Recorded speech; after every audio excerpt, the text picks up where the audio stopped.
Ok, medidas de variación. Estas medidas de variación lo que hacen es decirme qué tanto se parecen los datos en el conjunto o qué tan diferentes son los datos en el conjunto. Entonces, la regla genérica siempre es que entre más pequeña sea una medida de variación, más parecidos son los datos que yo tengo. Entonces, por ejemplo, si yo tengo estos 4 muñequillos que todos tienen estaturas parecidas, yo esperaría medidas de variación parecidas. Y si tengo este conjunto donde todos los muñequillos tienen estaturas diferentes, yo esperaría medidas de variación diferentes. Otra forma de interpretarlo es que entre menor sea la medida de variación, más cerca están los datos de su medida de tendencia. Por ejemplo, para este conjunto de datos que está aquí, el promedio o la media es 9,5. Yo aquí grafiqué cada dato y puse el 9,5 como esa línea roja. Y si vemos, los datos están ahí cerquita de la línea roja. En cambio, cuando un conjunto tiene una variación muy grande, por ejemplo, estos datos que están aquí también tienen de promedio 9,5 porque igual si a los muy grandes les quito y le pongo a los muy chiquititos, todos quedan en ese 9,5 que es esa misma línea roja, pero estos datos tienen una variación mayor. ¿Por qué? Porque están más lejos de esa línea roja. Hay unos que están muy por encima y hay unos que están muy por debajo. Entonces, esa es la forma de entender qué es una medida de variación. Lo que es una medida de qué tan cerca o qué tan lejos están los datos de normalmente del promedio. Qué tan cerca o qué tan lejos están los datos de su medida de tendencia central. El primero, ya lo vimos, es el rango. El rango es la variación más grande que puede existir en el conjunto de datos y es nada más el máximo menos el mínimo. Entonces, si yo busco la observación con la mayor estatura y la que tiene la menor estatura y los resto, estos 25 centímetros son la diferencia más grande que yo me voy a encontrar. Si yo restara otros dos, por ejemplo, si resto 1,50 con 1,65, esa diferencia apenas es de 15 centímetros. O si resto 1,55 con 1,50, esa diferencia es apenas de 5 centímetros. El rango me da la más grande que voy a encontrar entre el sujeto más alto y el sujeto más bajito. Entonces es una medida de variación muy fácil de entender. ¿Por qué? Porque si lo veo en el gráfico es la distancia entre el más chiquitito y el más grande. No voy a encontrar, entre más grande sea ese rango, más grandes son esas diferencias. En un caso como este de aquí, esas diferencias son chiquititas, entonces el rango es lo que me dice, qué tan lejos están los extremos de mi conjunto de datos. La desviación estándar, ok, la fórmula de la desviación estándar es esa cosa que viene ahí abajo. Hay dos, porque como hicimos igual que para el promedio, si yo veo una letra del alfabeto griego, se refiere a la desviación poblacional, y si veo una letra del alfabeto latino, se refiere a la desviación de la muestra. Esta letra que está aquí se llama sigma, y pues esta es una S. Entonces, el tema con la desviación estándar es que la fórmula sí varía ligeramente entre población y muestra. Si yo trabajo con toda la población, uso n, el total de los datos que me interesan, y si trabajo con una muestra, uso n menos 1. Entonces hay que tener ese ligero cuidado a la hora de calcular las desviaciones estándar. La desviación estándar es un poquillo más difícil de entender, pero les voy a mostrar aquí la fórmula, qué es lo que está haciendo. La fórmula lo que hace es que agarra cada observación y resta el promedio de todas las observaciones. Entonces, para todas las observaciones yo saco un único promedio y yo hago cada observación menos ese promedio. Lo que estoy haciendo básicamente es esta parte de aquí, donde yo estoy viendo para cada observación qué tan cerca estoy del promedio. La resta de la observación menos el promedio me da todas estas distancias, como las rayitas que yo podría tirar de donde termina la barra hasta la línea roja. Entonces, esa es la primera parte de la desviación estándar, encontrar qué tan cerca o qué tan lejos está cada observación del promedio. Y cuando yo ya tengo todas esas restas, las elevo al cuadrado porque unas son positivas y unas son negativas, y las sumo, y entonces tengo sumadas todas las diferencias que encontré, y cuando divido entre n o entre n menos 1, literal lo que estoy haciendo es un promedio, es el promedio de las distancias de cada observación hasta la línea roja. Entonces sé que suena así como muy abstracto. Bueno, y después sacamos raíz pues para compensar este cuadrado. Suena muy abstracto.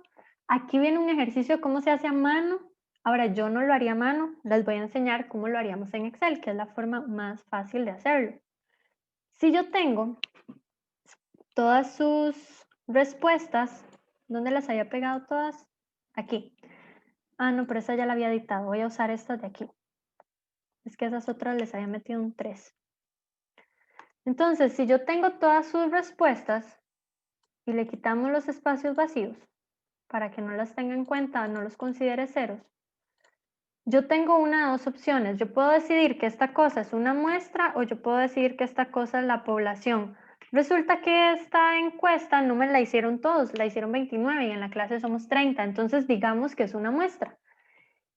Y de hecho, no todos respondieron, solamente 26 personas respondieron, entonces esto es una muestra. ¿Cómo calcular la desviación estándar en Excel? Ponen igual y empiezan a escribir la palabra desviación estándar y aquí me aparecen dos. Una es desc.est.m y la otra es la misma historia pero .p. Y si ustedes le dan clic a las fórmulas, Excel les dice qué es lo que esa fórmula hace. Esta calcula la desviación estándar en función de una muestra y la segunda, la que dice .p, calcula la desviación estándar en función de la población. Entonces, si yo dije que estos datos son una muestra, uso la primera, la que dice .m, abro el paréntesis y selecciono todos mis datos, cierro el paréntesis y me da el valor de esa desviación estándar. ¿Qué significa? Significa que todos estos datos están más o menos a 3.9 parejas románticas del promedio, unos para arriba y unos para abajo. Obviamente unos están mucho más arriba porque estaba el 21 y unos están más abajo porque estaba el 0. Si fuera la población, si yo dijera, no, la verdad es que estos datos que yo tomé son todos los que existen, en mi clase solo hay 26 personas, no hay más, hice un censo, uso la fórmula que dice .p. Es la misma historia, selecciono todos los datos, cierro el paréntesis y vean que los valores no son iguales. La diferencia aquí es muy pequeña porque la población o la muestra es chiquitita, pero entre más grandes se van haciendo las muestras o las poblaciones, más se van separando estos valores. Entonces, esa es la forma de encontrar desviación estándar para una muestra o para una población con Excel. Ahí les voy a poner otra vez la fórmula para que quede bien grabado en el vídeo. Y aquí también, la de la población. Entonces, ¿qué es lo que hace la desviación estándar? Aquí hay uno que está hecho a mano, por si lo quieren ver, cada observación menos el promedio, cuánto me dio, lo elevo al cuadrado, sumo todas esas que me dieron y luego le saco la raíz cuadrada. Entonces ahí hay una mano por si alguien quisiera hacerlo a mano, pero por favor no lo hagan a mano porque es muy lento. Usen Excel. ¿Y qué es lo que me dice la desviación estándar?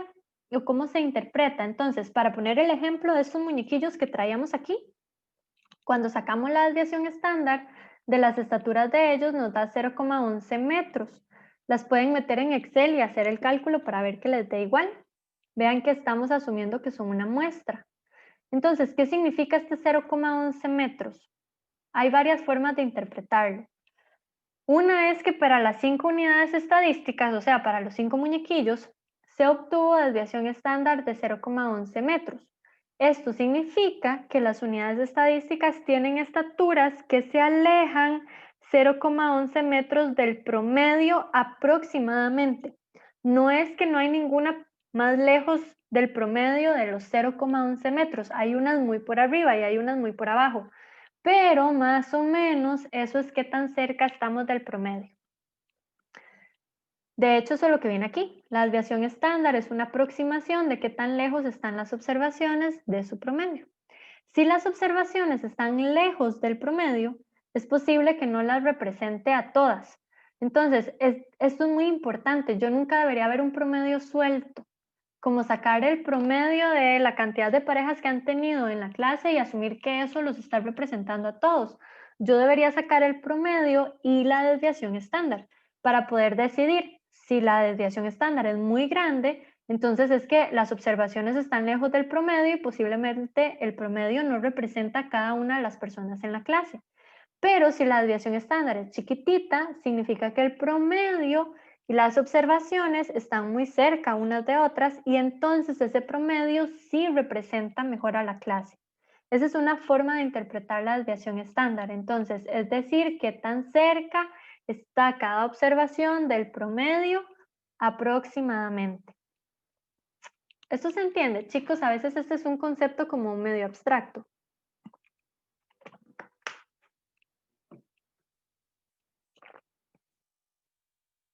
¿Vamos bien? Ok, esta es la última que vamos a ver.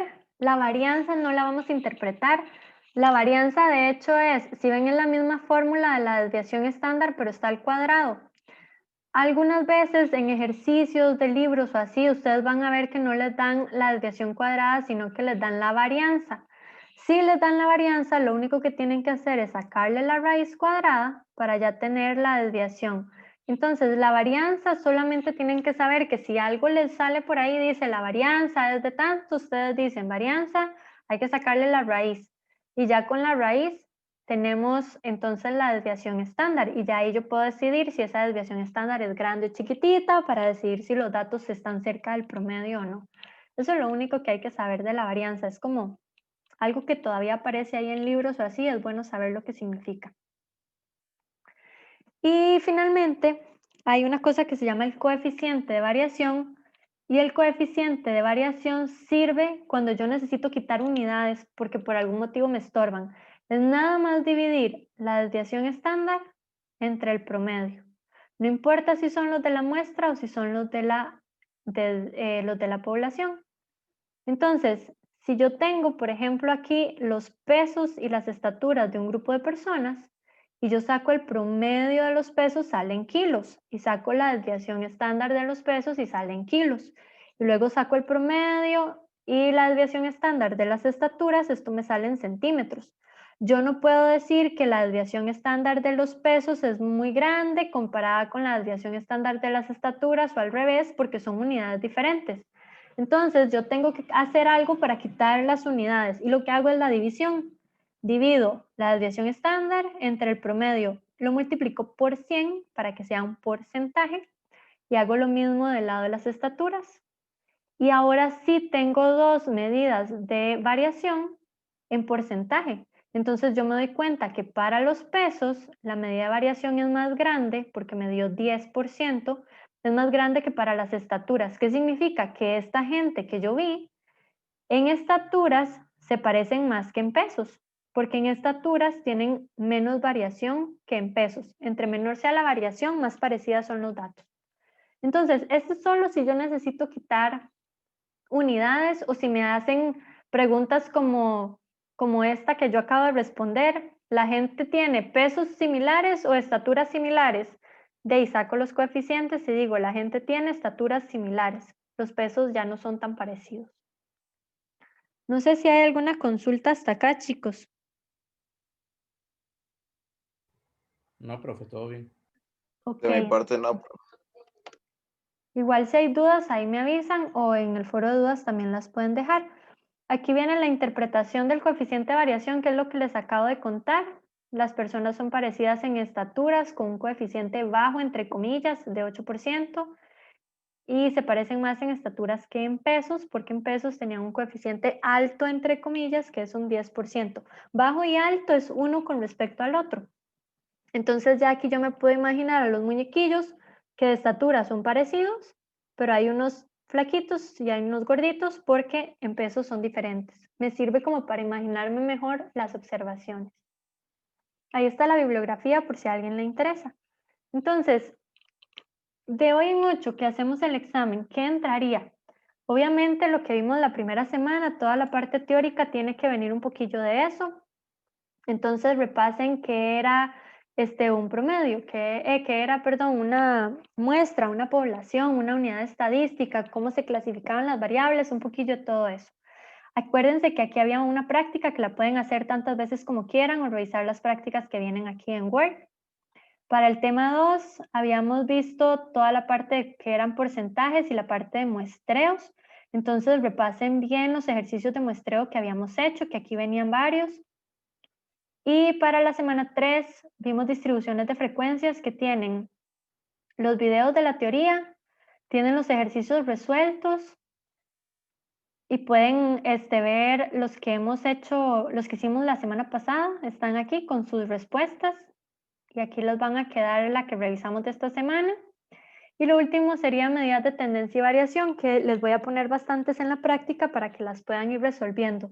En general, las fórmulas que tienen que acordarse de Excel son la del promedio, que es igual promedio y listo, y las dos de la desviación estándar, que sería la desviación estándar si fueran una muestra y la desviación estándar si fuera una población.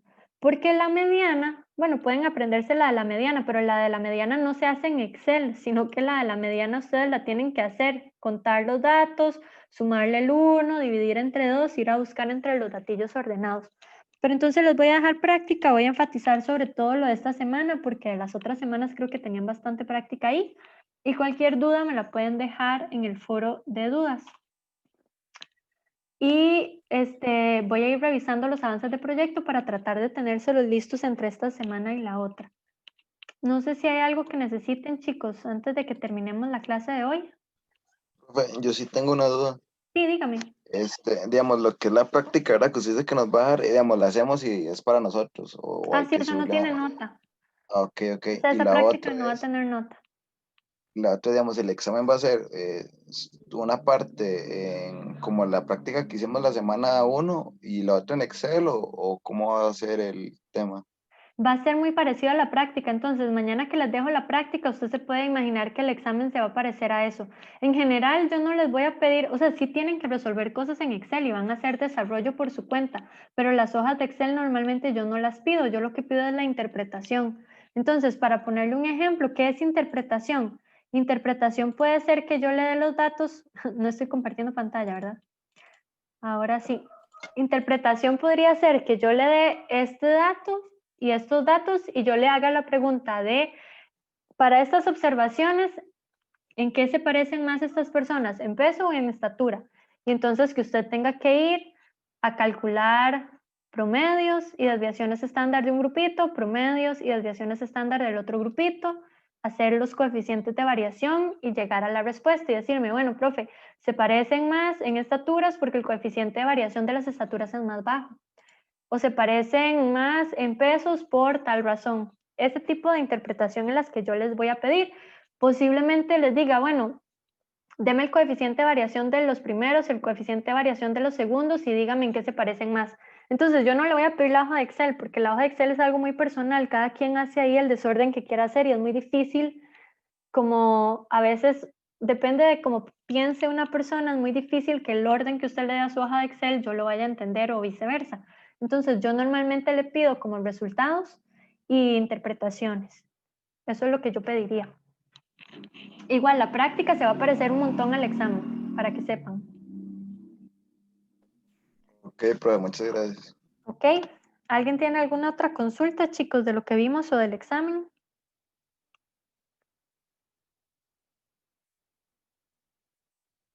Estamos entonces. No, profe.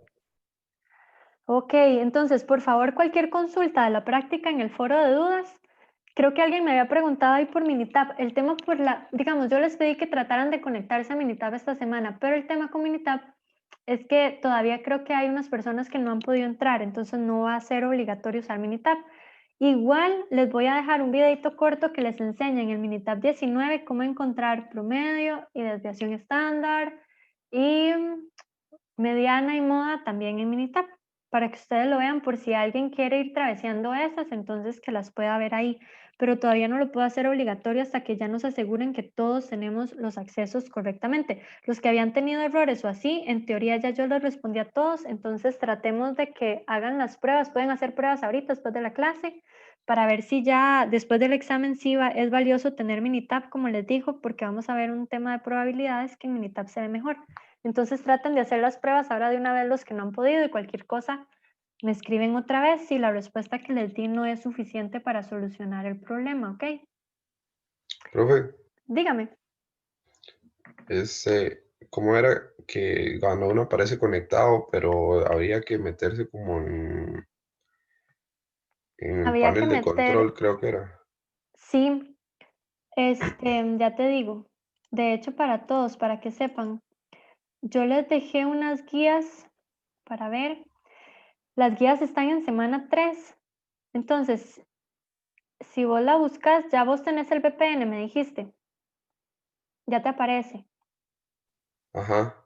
Entonces, sí, ya te aparece, lo siguiente que tendrías que hacer, voy a hacer esto grande, es que vos te vayas a la conexión de escritorio remoto en la lupita y le des a abrir y ya aquí vienen los pasos. Tenés que tener la dirección IP que yo les mandé y el usuario y la contraseña que yo les mandé en la hoja de Excel y ya con eso deberías entrar. Si tenés que devolverte más en los pasos, igual el manual ahí está completo. Si fuera más bien que lo que te falta es encontrar el VPN o así, aquí vienen todos los pasos en el manual. Hay unas que se ven chiquititas, pero usted le da ahí control y con la ruedita del mouse lo hace más grande, más chiquitito o busca el zoom de la pantalla, nada más, porque todas las imágenes se ven, perdón, todas las imágenes tienen excelente resolución, entonces si usted se acerca ahí las puede ir viendo. Y ahí están los dos manuales, está el de Mac y está el de PC para Windows. ¿Ok? Ok, profe, gracias. Bueno, entonces sí, los que se van a quedar haciendo pruebas, se quedan haciendo pruebas ya sin mí. Y cualquier cosa me mandan un correo si algo del VPN no les sirve o entran al foro de dudas si quieren ver algo de la práctica. ¿Estamos, chicos? Listo, profe, Listo, gracias. profe, Ok. buenas noches. Bueno, nos vemos de hoy en 8. Recuerden revisar los correos para que vean las instrucciones del examen con tiempo. Hasta luego. Buenas noches. Hasta luego.